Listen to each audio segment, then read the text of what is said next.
Now that we got everything going, Ben, how are you, man? Good morning.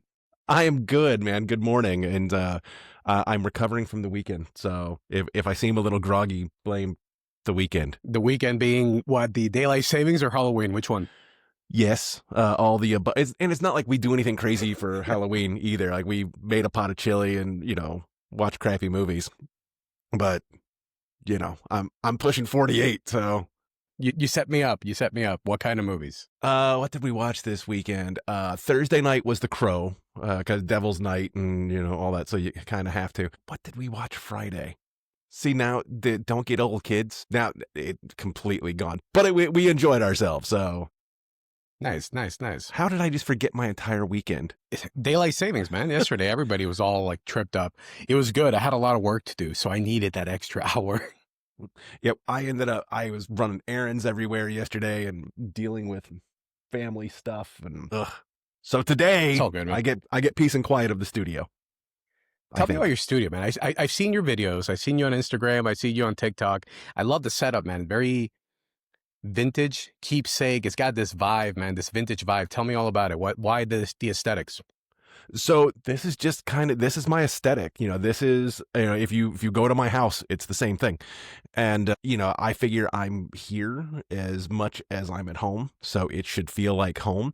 I also want it to feel comfortable when people walk in. So when people come to the studio, I want it to feel homey, like they could just hang out. And it works. There's been times I've actually had to, kick clients out at the end of like, I appreciate that you're comfortable, but I got other stuff to do. You got to go. So, and I also want it to feel special for people. It's like, I don't want people to come to the studio. We do what we do, and then they just walk away and don't remember any of it.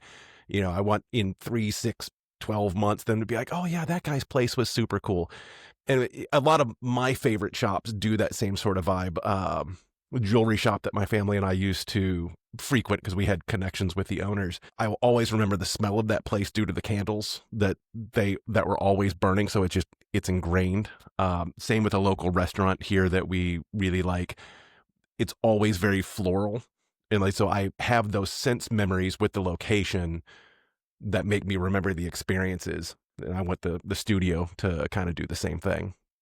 That's great, given the fact that, we all recall either smells, sounds, those sensory things that tie us back to it. And a lot of photographers, I'm guilty of it. Sometimes I'm very hygienic when it comes to my work. It's very clean. It's very straightforward. It's headshots. You know what I mean? You can only get so creative with headshots, but it's so clean that it feels almost corporate to an extent, but then you flip it on the artistic side.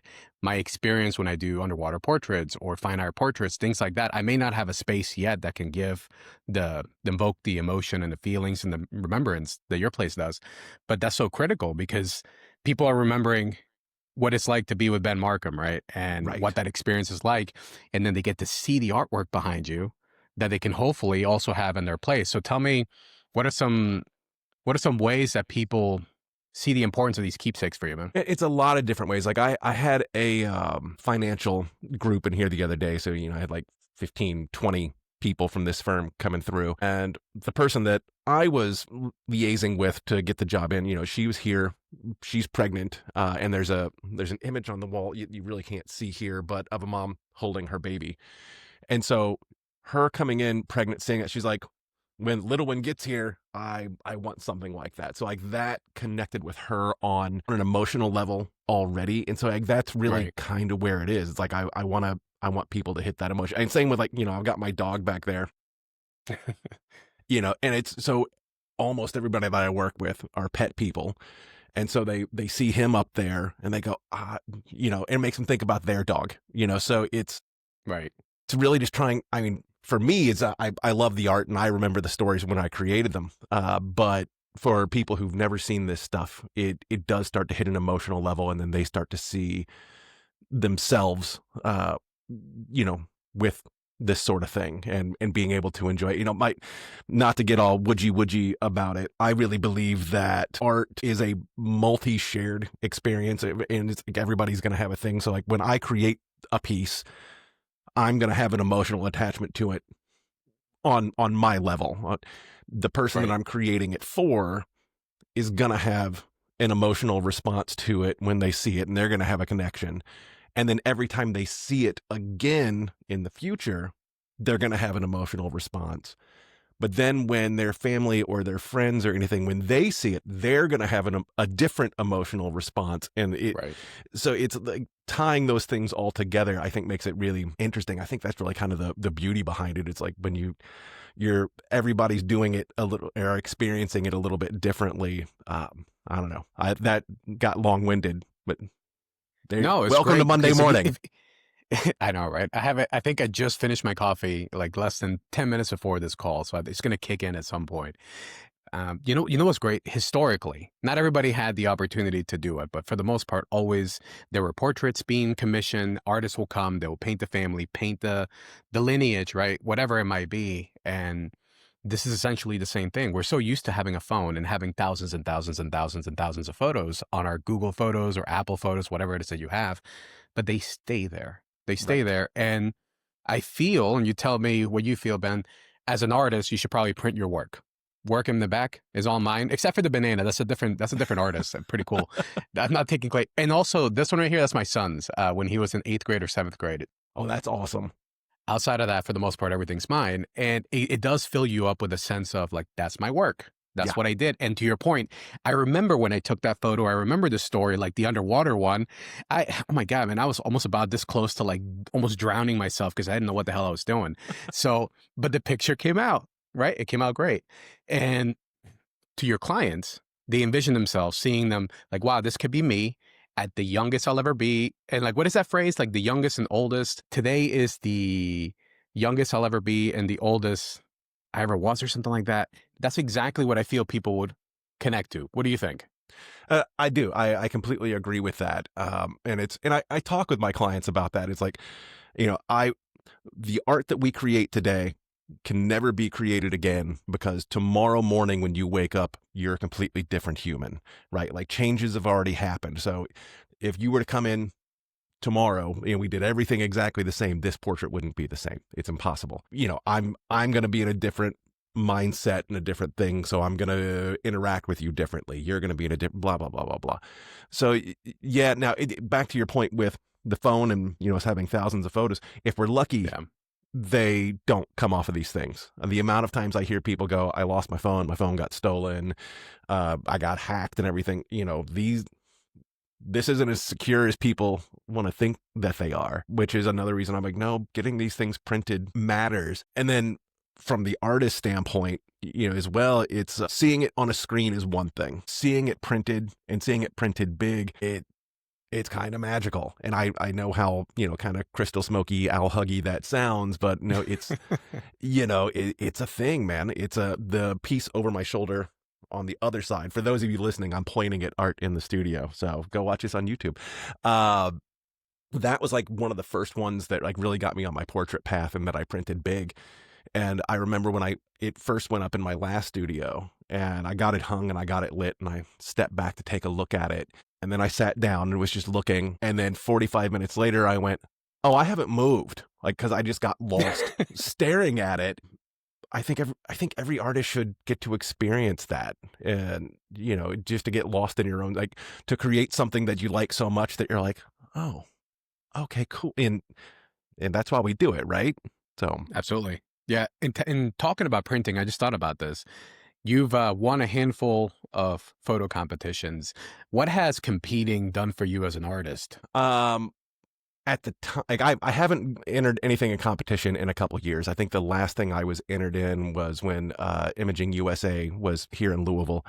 So that's been a couple of years now. At the time, it was I was trying to push myself to get better, and it was like, I think I can get to a point where I'm getting silvers or I'm winning first places or whatever. So it was just, can I do it?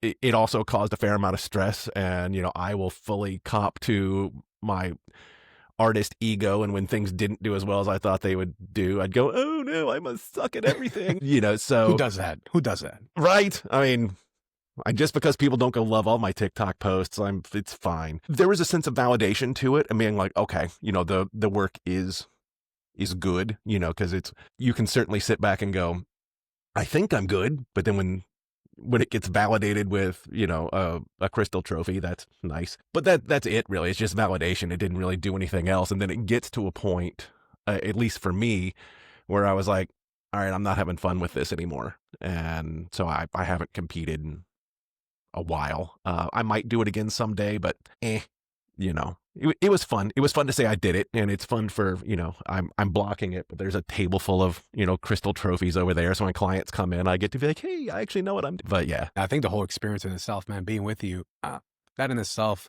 speaks even more volumes than the art itself, because the art is visible, right? But it's just how you make people feel. You can be a phenomenal photographer, but if you're making the customer or the client or whoever feel not comfortable, not relaxed in front of the camera, that's where, it doesn't matter what the heck you know. Yeah. So that's really cool, man. That's really cool. Tell me in terms of your work. You specialize in, I know, headshots. And is it fine art portraits? How would you categorize your style? So yeah, and obviously the headshots. I built the business on headshots. I studied with Peter Hurley, associate in his program. I was a mentor in his program. I don't think I'm technically classified a mentor anymore because I don't participate. But that was, that whole program was, big in my development. With the portrait work and the boudoir work, everybody uses the term, I'm a fine art this, fine art that, and nobody knows. Is cursing allowed on your podcast? I'm not sponsored. I don't care. Go for it. Perfect. Nobody knows what the hell fine art, biggledy boo, whatever means. It just, That's cursing? Just wait. The inner stagehand will come out, I promise. So I think people use terminology like that to try to make themselves sound more important and make the work sound more highfalutin. So if I'm talking to people about my work, I just tell them what it is. Like I'm a portrait photographer. I don't go out to parks and put everybody in the same outfit, and we're not doing hand hearts and shit. The kind of work that I do is more, what you would see in a museum, what you would see over a fireplace. It's not going to get lost in your basement in 10 years. Like, you're going to hold on to that. When I'm talking about the boudoir work, actually, I tell people flat out, it's like, I really don't consider myself a boudoir photographer. But people know to search for it. So, I use it for SEO purposes. I create, portraits of people, and, you can say intimate portraits, you can say whatever. But if I describe it to people, I often be like, yes, I'm a boudoir photographer, but it's not, yanking on your underwear, falling off a couch like a White Snake video kind of stuff. It's, what one would see like in a museum and that sort of work. So I'm typically not that long-winded about it, but that's the, so yeah, I don't really classify. I'm just a portrait photographer. And then I can fall. Yeah. So I'm in a shopping center with this studio, and I've met some of my neighbors or they've come by and they've been like, oh yeah, you're a photographer or whatever. We know what a photographer does. And then I'm like, no, come into the studio. And they walk in and they go, oh, okay. That's not what I thought. They're like, thank you. Little bit of a different style. It's like, please see for yourself, sample the cake, try it exactly. yourself. So tell me a bit about how you got to this museum style of yours, given the fact that I was reading up on you and listened to other stuff, some old videos, which are great, by the way. Highly recommend them. You were focused heavily on the audio side of things, which I have a lot of respect for, because everything in video, if it has great audio, you're going to listen to it. If it has horrible audio, you're going to tune out. So tell me a bit about your experience working with audio, and also how that led to where you are now with the style. Because the style that you have is not something that you just, I know Peter Hurley's workshop, that's not something necessarily they teach there. That's something that came with you. So I'm curious to learn that part too. So sure. Audio, then your style, man. Excellent. So I was a sound designer engineer for professional theater for about 20 years. I started getting paid to do it when I was 15. And that really all started when I was in middle school. I was a library aide. So I would, card catalog and squeaky carts to your classroom. That was me. And there was a little self-amplified 12-channel Yamaha mixer in our media closet that nobody knew how to use. And I kind of looked at it one day and went, well, this makes sense to me. I've got to get the sound starts at the microphone. It's got to get into this, and then this is going to tell it where to go. It's just following a path, piece of cake. And then I discovered it got me out of class, because anytime there was an assembly, they'd be like, go get Marcum. So then we ended up moving to Indianapolis for my high school career. And I was at the art and humanities high school. The kid who was doing sound at the time was graduating, and they're like, "Oh, we don't have anybody who can do sound." And I was like, "Hello, I can do it." So I ended up hooking up with the theater kids there, and again, got me out of class. And I was like, "Oh, my junior and senior year of high school, I actually had keys to the building. Like I could go anywhere and do anything. I had trust of all the administrators because I didn't abuse it. I didn't get caught abusing it. That's the more accurate statement. So blah, blah, blah, ended up doing an internship my senior year, worked in theater for many, many years. My last 12 years in the industry, I was at Actors Theater of Louisville, which was one of the biggest regional theaters in the country. We did a new play festival that was what put us on the map. And there's many plays out there. When a play first gets fully produced, the design team is listed in the thing. So there are many plays that have my name in it, which is just cool. So anyway, that was the audio world. When I turned 35, I had my early midlife crisis, left the theater, and 13 years later, here we are. So the style of things, it was an accident. So I started the photography business without knowing what I was really doing. Like I took a photography class in high school, 95, 96. So that was still film, shooting black and white. And they didn't really teach us anything. It was really how to use a darkroom. So as I'm leaving the theater, I'm doing websites, and somebody needed some photos for a website. And I was like, I'll buy a camera. No big deal. And then that just kind of spiraled. Started with the headshots eventually once I figured out what I was going to do. Saw a Sue Bryce thing on Creative Live one day and heard Sue starting to talk about the kind of money that she was making. Like when she's talking about, doing $1 million years in her little garage studio in New Zealand or whatever. I was like, but people can make that kind of money, because I still didn't know how to price or do any of that stuff. So I started trying to figure out a portrait style, and a lot of it was trying to mimic her, which did not work for me. Works great for her, but I would shoot stuff and just be like, it doesn't sit with my soul. I mean, yeah, it's a pretty picture or whatever, but yeah, whatever. So it took a friend, and I've said this a lot, took a friend sitting me down one day. He's like, man, you just got to shoot stuff you want to look at. And light switch flipped, and I was like, okay, what do I like looking at? And that's where the style started to develop. And then it took some time playing and failing and trying, to get it dialed in. But yeah, it was experiment. Like it feels like at every point of the journey, it's something then steps up and goes, okay, this is where we are now. And it's like that the next path opens for you. And that's kind of what it was for me. No, that's great. That's really great. I like that. I like that story. You were having me crack up when you talked about high school. I'll throw this little bit in there because I had to learn English from literally middle school to high school because I came from Venezuela. I knew no English. And I don't remember those years, but what I do remember from high school is when I left band and I got into TV production. It was the only class you can throw me in because I was like, this girl wouldn't date me, even though I never once asked her out. Never once. And I got so ticked off that she went with some other dude. So I'm like, I want to get out of here. They threw me in TV production where everybody who didn't want to go anywhere else landed. And I started liking the whole production side of things. And about being behind the camera, much different than now, not in front of the camera. When I got to this other school, now I got to be head of the TV production, and I got access to one of those packets of leaving early and coming in late. As long as you bribe the administration properly back then, bringing them donuts, doing this, I never abused it. And to your point, I never got caught abusing it. You made me laugh with that, man, because I think all those little shenanigans, I don't know what the proper terminology is for that. It kind of trickles through life in the little things that you do. And especially if you're self-taught, because I have a feeling you're self-taught, Ben. Is yes. That a fair statement? Yeah.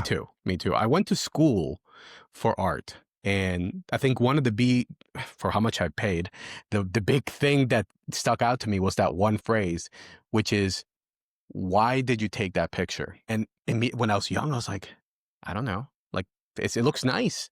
It's like, yeah, but what's the point of it existing? I was like, cheap. So ever since then, to your point, like, shoot something that you would like to look at or watch.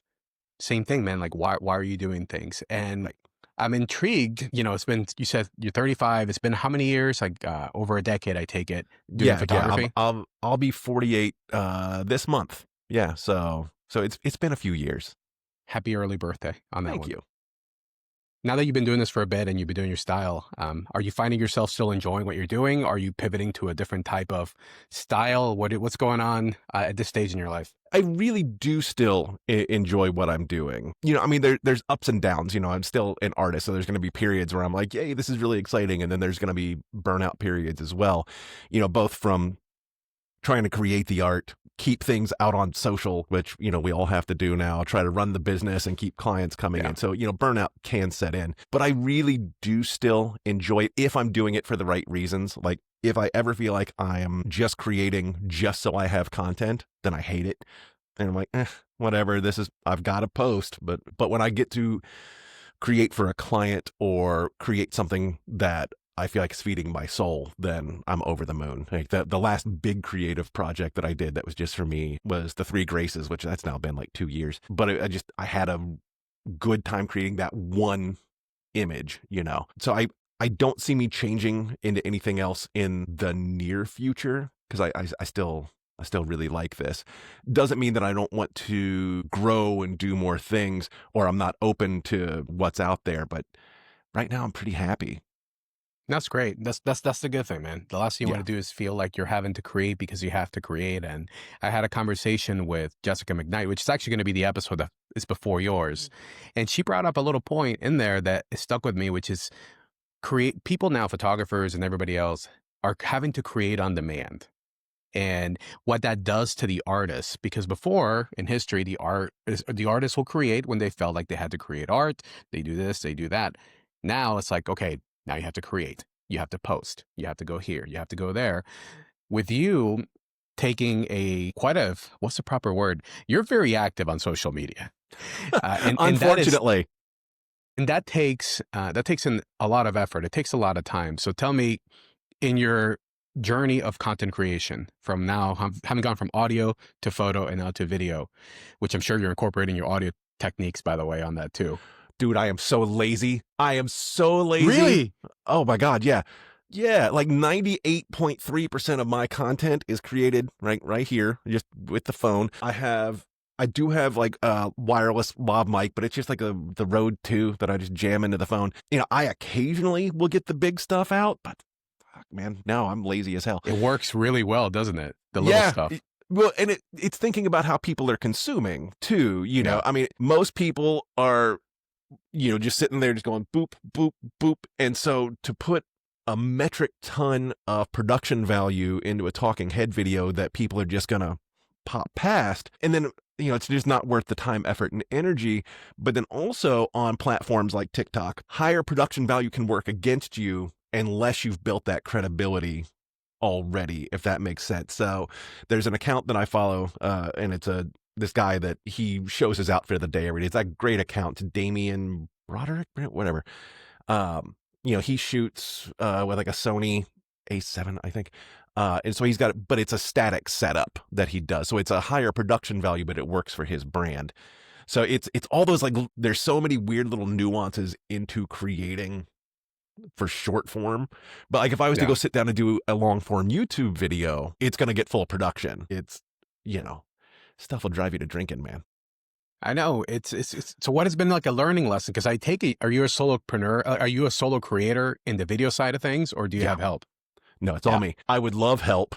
Somebody to be like, do you even know what you're saying? I'm like, no, I'm just blathering at the camera and hoping for the best. If you go back and you watch, to answer your question, kind of the journey, if you go back and you watch my early videos, in particular, they sucked. I didn't know how to make it all fit into the thing. I didn't know what I was trying to do or, so it took me time, to find my voice, to get comfortable just talking to the camera. And when I talk to a lot of photographers now, sorry if there's a leaf blower, it's about to come through here. Oh, I can't hear it. Good. They're like, oh, I'm just not comfortable talking to the camera. I can never do it. It's like, well, you're not gonna get comfortable talking to the camera until you do it. It feels stupid. You standing in a room by yourself and just flapping your gums. But, so that's been the journey. And it's just do it, and then do it some more. I could blather on about content creation forever. I have a feeling that people that usually are not comfortable in front of the camera and then get comfortable in front of the camera come off more authentic Yeah. because like at times I find myself saying, "Hi there, hello there." I'm like, that's not me. Like I can't be that kind of guy. I have to just have a normal conversation and it works. And that's kind Yeah. of the same vibe that I get from you. You're just like, screw it. I'm just going to record. Yeah. If it comes out great, if it comes out great, if I need to do some cuts, whatever, that's great. And people respond to that. And I tell people, embrace the mistakes because why not, man? Like if you start worrying about making a mistake, you're going to make a mistake and then you're going to freak out.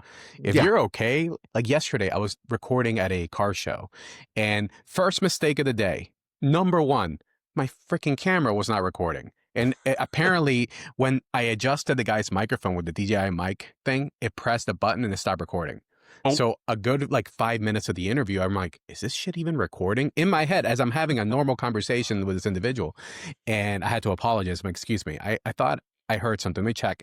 And sure as shit, I had to record again. But the good thing is, I even said it on the intro, and you'll probably see it on the iPad. It's like, hey, like I forgot to press record.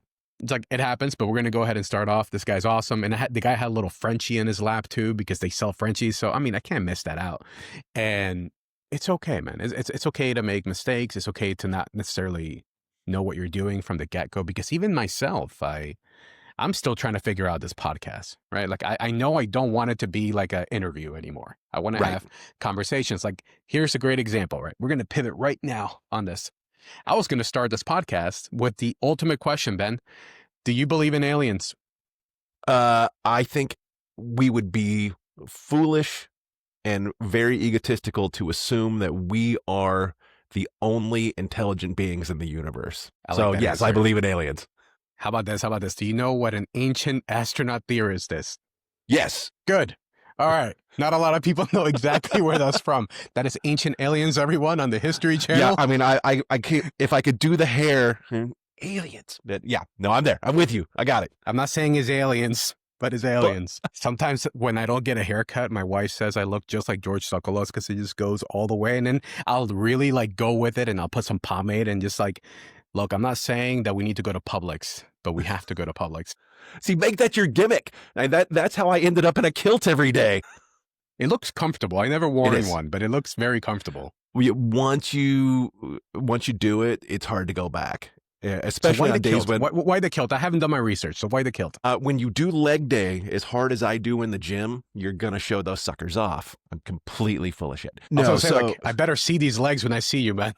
I do leg day really hard, and I hate leg day. But no, the kilt started. I hate wearing shorts. The only place I wear shorts is to the gym. And when I was rehabbing this studio, I was hot and thought back to stagehand days. There's a rigging group in town called ZFX. So if you see anything fly at a rock and roll show or the Olympics or Beauty and the Beast or whatever, it's probably ZFX. That crew all wears utilakilts, which is the black one you see me in most of the time is a utilikilt. So as I'm burning up and sweltering, working in the ceiling in this place, I was like, oh, hell yeah, kilts. So I got a couple, and it's much cooler and just comfortable. And especially like when I'm photographing people getting up and down, it's, you have to make sure that you're not flashing people.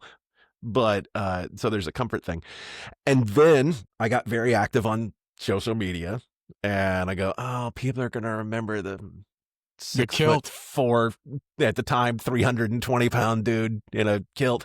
And they do. So like people, like, my wife and I were out walking the dog yesterday, and a car comes by, busy street, stops and honks, and it recognized me, partly because of the kilt, and goes, oh my God, I love your photography, which was great. My ego really appreciated that, especially because it happened in front of my wife. Like, no, really, people know who I am. So it's become kind of branding. Like if I go to a convention now, and I'm a big dude, so you're going to notice me. Anyway. Yeah, you said 6'4". I'm like 5'10". You're gonna yeah.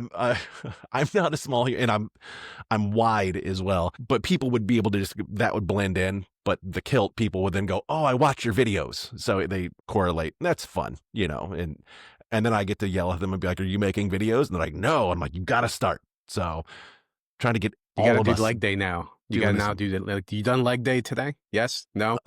Leg day was Saturday. My next leg day is Thursday. So, squats, deadlifts, glute drive. I think you were talking. It was in the Generator podcast. You were talking about this big transformative change that physically and health wise, and how lifting and everything else has changed you. Man, how does that change you in your life? But also as we get older as photographers, equipment's heavy. Even though it gets smaller and smaller, it's still pretty heavy. How's that helped you out, man? In a ton of ways. I especially after COVID, like I'd gotten big, not the fun way, and especially during COVID, I got up to about 318 pounds. My wife went through a big change, like she pushed it, and so then that was a big motivating factor for me to be like, well, let's do that. And then I just felt like shit, like I'd go walk the dog and it would feel bad, or walking up and down stairs, you don't feel good, or my back and hips and everything had gotten so out of whack. Like I'd wake up in the morning and like my left hip would be here and my right hip would be here. I just, like it would be so tensed up, and it was due to weakness in my core. Like I would go to take a step and it would lock, I'd go down. So it was a mess. And I was like, man, I'm too young to be having these sort of issues. So, and then working is like years ago, I had a client, magician, that I was working with, and we were talking about fitness stuff. And he was like, no, working out is part of my job, because if I can't move, I can't work. And I was like, that is one of the most intelligent things I've ever heard. So same here. If I can't move, I can't work. So you got into the gym, lift heavy, eating mostly correctly. My diet's not dialed in as it should. The diet's fine. It's the cocktails that become the issue. But no, like I can't tell you how much weight that I've lost, because I've put on so much muscle. So right. Still a long way to go, a lot of work to do, but at 48 here in a couple weeks, I've got more muscle on my frame than I have in my entire life. Isn't that crazy? Isn't that crazy? When we're older, somehow we're doing better than when we were younger. Yeah. And it's like, I feel better. I'm not getting winded walking upstairs, and like we just got Apple Watches a couple of months ago. So like watching my, VO2 max improve, and like, he's like, oh, that data is really useful. Yeah. And it's been really gratifying just to be like, okay. And it's cliche. People go, you won't believe that it's possible until you do it. And so now it's to a point where I see myself and I'm like, holy cow. Now I have goals going into, it's like, okay, by the time I hit 49, I want to be able to photograph myself the way I photograph other people. I want this vessel to look a certain way, and I'm giving myself until, that 49th birthday to make it happen. So that's great. That's great. Yeah. I like that. I like that journey, man, because it is transformative, not just in a physical sense, but it changes your mindset. You start to think differently. I lost like 20 something pounds recently. Nice. Because, it's always the eating, the lack of doing something is you got to prioritize yourself, because I started to notice I was getting winded, and just, I don't want to be sweating. I don't want to feel like that. I mean, you're going to sweat in Florida regardless of the fact, but outside of that, I don't want to feel like I'm exhausted with the work that I do. I should be able to go through it. I don't do weddings anymore, but I should be able to go with a podcast. I like to take it all out of different places. I want to make sure that I can set up, pick up, move, do whatever I need to, while I still can, because at some point, I'm not going to be able to do it anymore. Yeah. I'm going to have to do something else. Well, and a couple, things too. It's like, so my dog, he's 70-pound husky. We go out in the woods a lot. If something was to happen to him and I've got to carry him out of the woods, I need to be able to do it, Yeah. I was going to go somewhere else and I just completely lost it. Is it William? Is it William Wallace? What's your dog's name? Oh, that's Cedric. Cedric. Yeah. Yeah. So good name. It's totally nerdy. My wife and I are slightly dorky around the edges. When we went to the Humane Society, he was there. He was the first one we took out, and he was like just 3 months old at the time. We took him out into the play yard, and he came out, and he was just a dork. And I was like, oh, he's totally a Hufflepuff. So we were like, oh, well, the only Hufflepuff we know is Cedric. So there you go. You're That's Cedric. Funny. Yeah. So I was going to ask him, like, Cedric, is that a Harry Potter thing? Yeah. I just watched I don't know how many times I've seen The Deathly Hallows. Like, I saw one yesterday. I'm going to see probably 2 today. I don't know why. Sometimes it's amazing how quickly that series went from like a kid's movie to like everybody, like Dobby dies. Spoiler alert. Sorry. What? What do you mean? It's like just like that. I was like, what? like out of nowhere. At least it was Helena Bonham Carter that took him out. You know, at least it was a badass.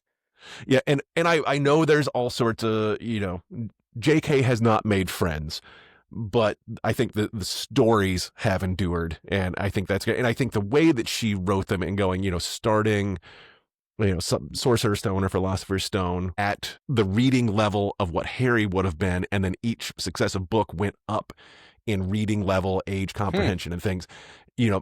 I think it was a great way to get kids really into reading over an extended, it was a smart move. I'd love to see more series kind of take that on.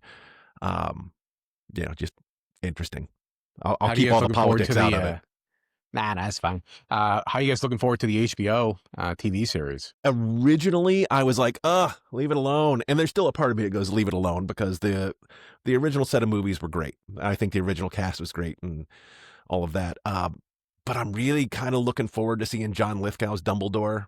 I'm really looking forward to seeing Nick Frost's Hagrid. Nick Frost would be great, man. Yeah, I mean, what a great choice for a Hagrid.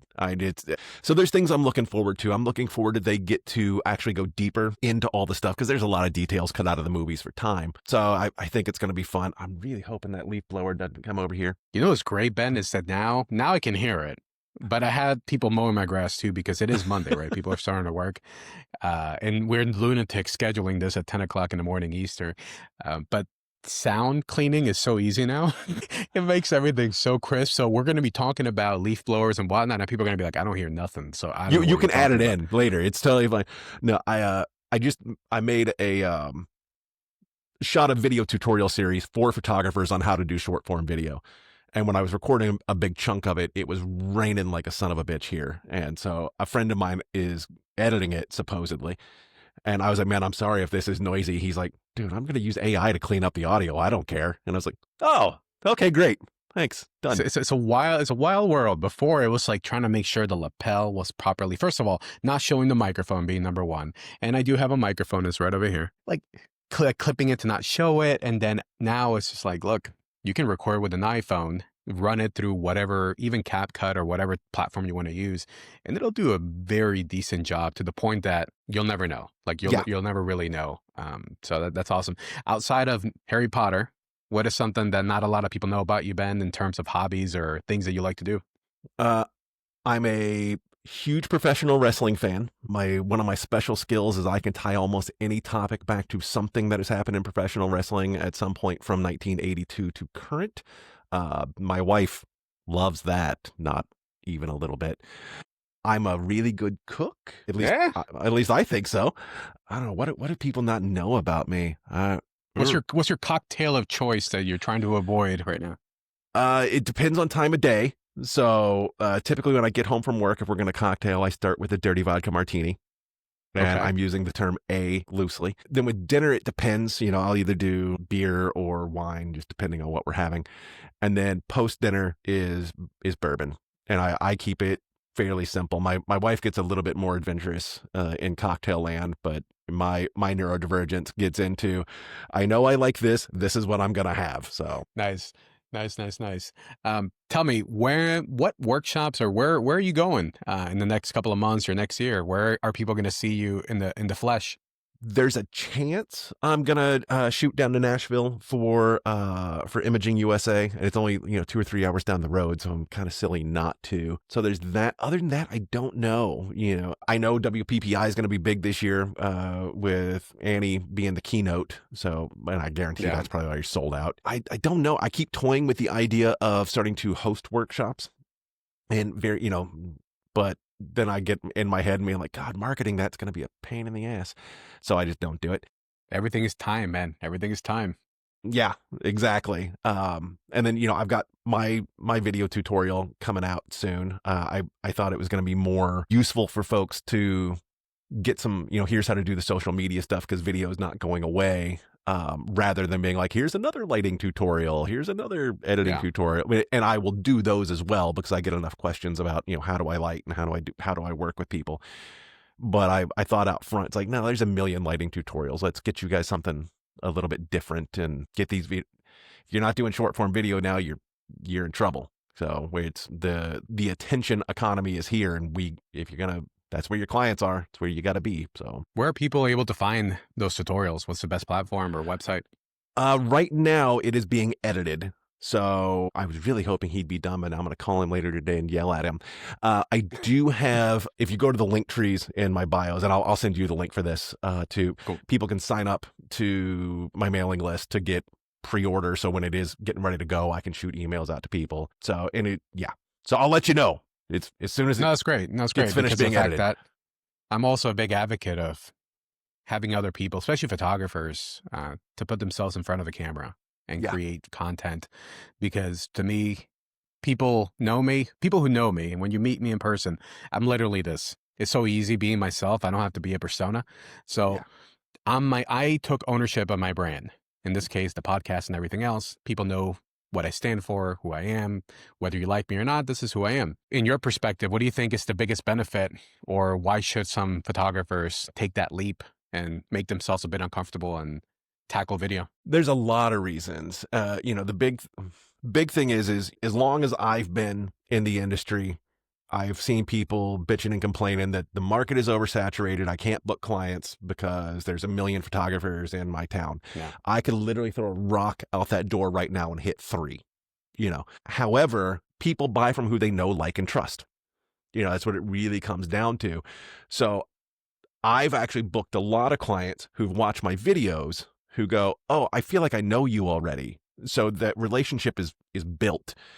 Yeah. And then it's also a matter of going, yeah, the market is oversaturated if you're just another photographer. If and you're creating the same work as everybody else, and you're doing the same marketing and putting the same bullshit cliches on your website.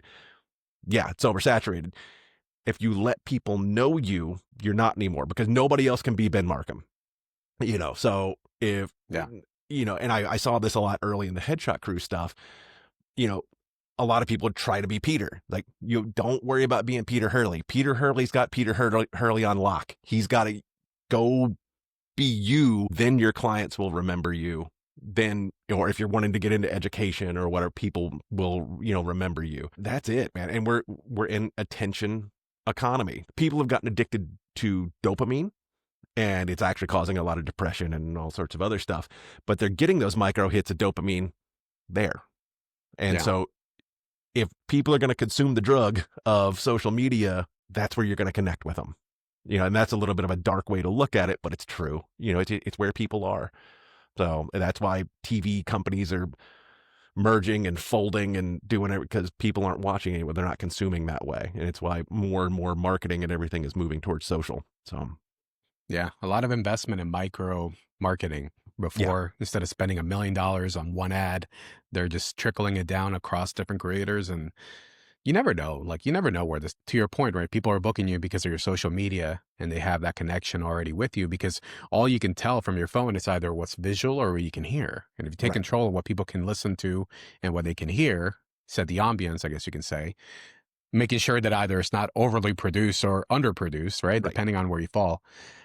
That's your only capability of connecting with people that are just going like this with their device. So and nobody's going to look at your static posts anymore. I mean, Instagram, where we all of us jumped on that one, and we're like, I can post my work. Your static posts don't do shit anymore, and Instagram will tell you it's not going to do it anymore. Like, you have to be doing video. Now, you can get your photos into videos, and I do it all the time. Prime example, see all these photos back here? There's a part of the reason I use my lobby as my backdrop. It's like, no, here's the work, and then I'll also put images in. But yeah, it's not going away anytime soon. Then with AI doing everything that it's doing as well, people are starting to crave more and more actual humanity, human interaction. So you being human on the platform, at least right now, is going to give you an edge over all the AI stuff dropping. All right, I'm gonna wrap this up with 2 questions, because you brought up AI. Question on AI for you. I think we're hitting a renaissance, Ben. We're hitting a renaissance in humanity in regards to AI, because we've had a lot of different impactful moments in history. The Renaissance being one of them, because of everything that happened. The big break from the church and everything else. Mhm. Then we had the Industrial Revolution, which was massive, right? It impacted society. Then they say that the Age of Information was like the next one. And I don't think that was the big one. The big one, because it's kind of almost like the Industrial Revolution, just with some technology. Now we're at a stage where we don't know what's real. Correct. We're told, I'll believe it when I see it. Now, not just in art, but everything in general. How do you envision this new renaissance that we're going through right now, man? Like, where everything is questionable now. Like, sometimes I'm even caught. Oh, I see him. He's right there. His This timing couldn't podcast be is worse. sponsored. This podcast is sponsored by that landscaping company. I think it's going to be very interesting. You know, the AI genie's not going back in that bottle ever. So I think in a lot of ways it's going to force creativity. It's going to force artists. I think we went through a phase where artists got lazy. A lot of them, not all of them, but I think artists got lazy. And it's going to force people to go, how do I create in a way that impacts, that connects with people and things? But I think just kind of global. I read a book several years ago and talking about how once an invention is created, what's created from that is exponentially faster every time. So like they use like the telescope as an example, the first rudimentary telescope. Now that created, how that changed life so rapidly afterwards. Right. Or computers are a great example. You know, like my first computer, you know, was a Texas Instrument TI-88, you know, is big bulky thing, floppy disk. And that was only like 40 years ago. You know, it's where they have gone and what it does now and how it impacts our life all the way up through AI has been so fast. I mean, I've got more power in my pocket than the space shuttle ever had, right? So I think we're going to see a lot of that with AI as well. Things are going to change very, very quickly. I think how people think about the world, how they create, how they interact. I'm blathering because we could really go deep places, but no, it's going to be huge. I think in the long run, it's going to be very good if it's not abused, if big corporate doesn't abuse it. So I don't know if that answers your question at all. No, it's an unknown, right? I think people, when they were going through the Renaissance, weren't like, oh my God, we're going through the Renaissance, you know, let's go ahead and make notes. I just feel that just in general, even outside of photography, man, I think that when people don't know when something's real, I'm very intrigued as an artist. What the hell is that going to do? Because you can start wars, you can end wars, you can do so many different things in the world. You can make people think that the world is falling. Like, what is it? The World of Worlds broadcast? Like, they thought it was real. Yeah. So we're going through a very similar path of that. And go ahead. I think there's some dangerous things coming, you know, with that too. I think there needs to be some guardrails on it, but I don't know if that's ever going to exist either. You know, if bad people are going to do bad stuff, you know. Well, you said, you know, once you invent something, it just keeps developing so quickly. I'm like, you were talking about computers, the printing press, right? We started with that, and it went from the printing press to the newspaper to computers to everything else. And I don't know, man, it's not stopping. And I'm just asking different artists, man, what they think, because I really do think when we look back in history, we're at that point right now where it's going to be a massive shift, because now you're having to deal with either artificially created people, content, or you can start putting value as an artist and say, my stuff is made by a human. That's going to be, instead of made in the US, it's going to be made human by a human. Made. Yeah. Human made. Yeah. I mean, and we're already starting to see it happen. You know, that's all people are we're starting to see the younger generations disconnect as well, which I think is very interesting. And I'm going to be interested to see how that goes with AI. So these younger generations aren't interested in being on social media. They're putting their phones down, or we're starting to see more clubs and restaurants. When you go into the restaurant, you've got to put your phone in a locker. You can't have it out at table. And I think that's good. And so it's going to be interesting to see how those things, you know, go together. You know, it's always my hope that we end up in more of a kind of a Star Trek universe where it's like you know, money isn't the thing anymore. We're about being able to learn and, you know, blah, blah, blah. Hope we can get there and, you know, get the greed side out of it. One can be hopeful, Ben. One can be hopeful, you know? As long as we can either teleport or we can put on the computer and it can create exactly what we want. Give Yeah. me that G Master lens that I've been wanting for since money's not a problem, right? I can have any Bill Trucks lens I want and etc. But yeah, like, I don't know what my first holodeck experience would be, but, and so, if AI and entertainment, if all that can come together, I mean, Gene Roddenberry's been right about a lot of stuff. So come on, Yeah. holodecks. I'm here for it. I know there's a pretty cool tech, man. There's a pretty cool tech about Star Trek. And I grew up when I came here. I was born in Venezuela, but I was quote made in the U.S. because I was like 11 years old. So I had that split of Star Wars and Star Trek, and understanding the duality between the two and how they approach science fiction was very interesting. Different types of ethos and backings in those stories. But Yeah, that's awesome, man. We're gonna have some great conversations if you make it to imaging, because we can nerd out and talk about science fiction and who I'm knows here what. for it, man. I am Yeah, especially with totally us here for it. being, I'm only a couple of years younger than you. I just turned 40, but we grew up in this generation that was analog, then slightly digital, then digital. Now we're here, and it's like we're progressing through this massive shift in capabilities of what humans and technology can do. That it's just the newer generation has no idea. But Especially when you, I'm finding myself now, and I did a post about this the other day. I'm wanting to start regressing. Like things have gotten so easy that I feel disconnected, yeah, i.e. like I've got an electric lock on the door of the studio. And so before I would get out of the car, I use my phone to unlock it. So I didn't have to reach up and unlock my door, right?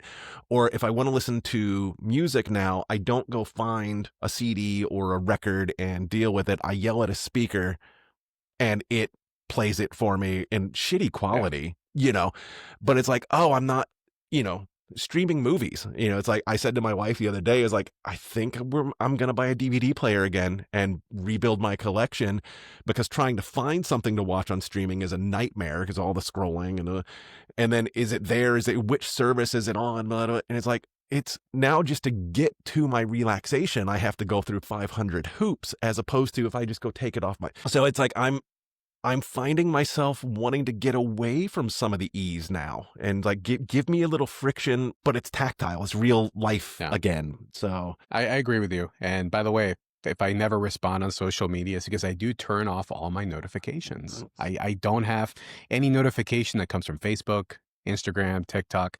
I'll go at a dedicated time and I'll check and I'll do whatever it is I need to do. So if I never respond to you, Ben, or anybody else, it's because I do not have notifications. Now, if you have my personal number and you text me, I will get notified.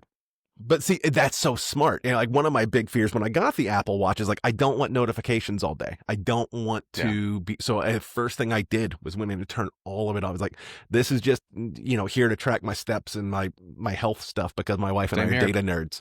But it's like, I don't need to. And then I finally got to the point here, because my ADHD will be ADHD. And it's like everything turns off when I'm working. It's like, I've got to be able to dial in. I don't need the screen lighten up every, 20 seconds.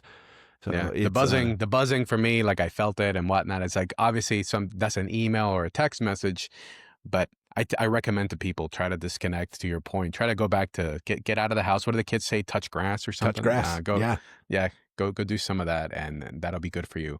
Last question I wanted to ask you, Ben.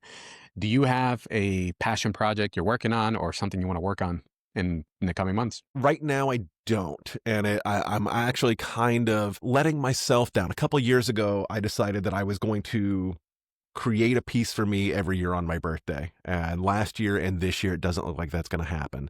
The last one I did, was the Three Graces. I've been so dialed into trying to grow the business over the past year that it's been, really all consuming, and starting to try to do SEO stuff for AI and networking and blah, blah, blah, blah. It's a deep rabbit hole. So no, I need to create something. I've also, I'm honest, I hit a stage of burnout where it's like, I'm just tired. I'm just really tired. I've got to do some stuff around the house, but I want to start playing music again. I started teach myself how to play piano. I need to be doing that. I need to start playing rock and roll again. It's been too long. Of course, that means I'm going to be the old guy on stage with 3 people out in front of me, but whatever, it's fine. Maybe I'll write an album again. It's been a while. So I don't know. Nice. I like it. I like it all. I like it all. It's just doing things just to kind of prevent yourself from burning out and also not having your passion project be stressing you out, because that's the Yeah, last thing any of us want. This is my passion project, by the way, the podcast. I love it. I accepted it. At first, I was trying to figure out like, what the hell is this thing that I've been putting together? And in asking people about their passion projects, I was like, I think this is my passion project because it has no structure. It has some structure. It has a conversation as a structure, but beyond that, it's just like, I don't know, I'm just meeting people and great people. And I look forward to meeting you in person, by the way. I hope you can make it down to imaging. Absolutely. I'm hoping there's a Yeah. few random balls up in the air right now that I don't want to talk about publicly just yet. But we got to see how some things pan out. I'm hoping We shall see. Yeah. We shall see. Well, Ben, I really appreciate you joining me on the show. I don't even think I said the name of the show once. So thank you for tuning in to the Outspoken Artist. That's how structured I am with my podcast. But no, this is great. I really appreciate you joining me this morning. Did I miss anything? Should I have asked you about something that you wanted to bring up? I don't think so. I mean, I'm an open book. You can ask anything. So if something, And when we talked about aliens, right? We talked about, the comet that was passing by. yeah, and I brought up pro wrestling. And CM Punk All the just won the hard-hitting title stuff, right? the other day. No, but if something strikes you and we have to jump back on, you got to splice something on later. I'm happy to happy to do that. Some of those Federation, Klingon, hard-hitting questions, or which is better? Which house is better? Slytherin. I'm not. I mean, I got sorted into Gryffindor, so Quick question for you. What camera body do you shoot with usually? Nikon D850. Oh my God. Okay. So you're going to laugh. I was talking to a photographer friend of mine, and I mentioned why I don't shoot Nikon. My son's been shooting Nikon for school. And I said, first of all, it's because it's not a body that I ever bought, right? I shot with Canon first, and I sold it, and I got a Sony, and I'm just shooting with what I have and whatever I have lenses for and flashes. That's kind of like my only qualification. But I said, I don't like shooting Nikon because it's got so many buttons. It's so complex and technical. It's like, look, Sony, it's like flying Southwest. Canon, it's like flying American. And Nikon to me is flying United. And she's like, what? Okay, so here's how I ended up Nikon. Offensive. That is offensive. So when I took that photography class back in high school, my mom had an old Nikon SLR, as from like 1982 or something. So she's like, yeah, use my camera. So I shot a Nikon film camera. So when I went to go pick up a camera to start shooting in the digital age, I saw the different brands. At that point, Sony wasn't doing anything, but I was like, I know Nikon, it's the brand that I first put my hands on. So that's why I picked it up. If I was to do it again, I might look at Canon, but I'm not a big gear guy either. I don't have a ton of gear.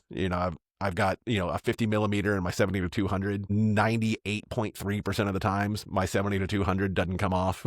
It's on there. And I don't go out and do stuff either. I'm a delicate flower. I want to be in here with the air conditioning. So, yeah. I'm in Florida. I'm in the same boat. I don't want to be out there in the humidity. And by all means, all these cameras, by the way, all these cameras are phenomenal. Fuji, Panasonic, Nikon, and whatnot. So, like, I rag on it and whatnot. I think I flew United once. So, they could be a phenomenal airline or they could be trash. I really have no idea.